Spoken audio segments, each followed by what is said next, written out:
For over a decade, I was in a relationship with my fiancée, and for the last 4 years, we were engaged to be married. Like most couples, we had our challenges, but none of them ever hinted at any major betrayal. At least, that's what I believed. Everything seemed fine until about 6 months ago when my fiancée started a new job. I had supported her through her education, and we were both thrilled about her new career opportunity. Things initially seemed exciting for us as we envisioned a better future with her advancing professionally. However, as she became more established in her role, she started making new friends. That's when the first signs of trouble began. At first, her behavior changed subtly. She started staying out late, sometimes not coming home until 3 a.m.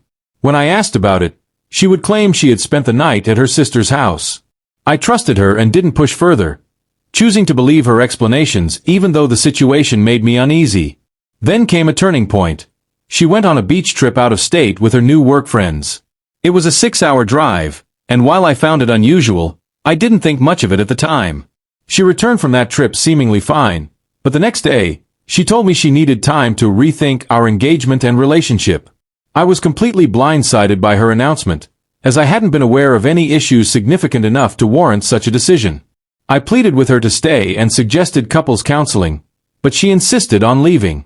Once again, she claimed she was staying at her sister's house. Although devastated, I tried to remain hopeful that we could reconcile, especially when she returned a short time later and said she wanted to work on our relationship. She even agreed to attend counseling sessions with me.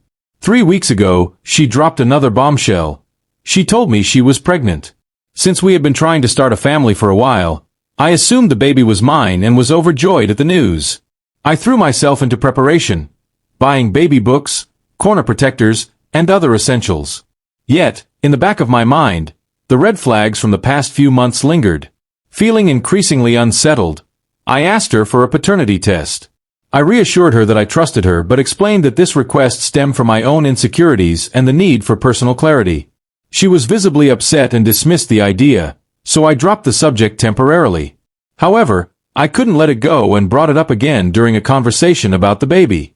That's when everything came crashing down. She broke down in tears and confessed to cheating on me. She revealed that the baby was not mine but was the result of a fling with a man she had met during the beach trip. She admitted they had sex during that trip and later reconnected for a second encounter. Possibly more, though she denied seeing him beyond those instances. To make matters worse, she told me the man wanted nothing to do with the child and had pressured her into having an abortion. He had even suggested that she let me raise the child, and it dawned on me that if I hadn't requested the paternity test, I might have unknowingly gone along with that plan. In utter shock and heartbreak, I offered to drive her to the abortion clinic the next day, as the appointment was over an hour away. Despite my shattered emotions, I didn't want her to face the ordeal alone or risk any complications. On the way home, I processed her admission, realizing how much of my life had been upended in such a short time. After that, I moved out of our shared apartment and returned to my parents' home. The thought of staying and trying to repair our relationship seemed impossible.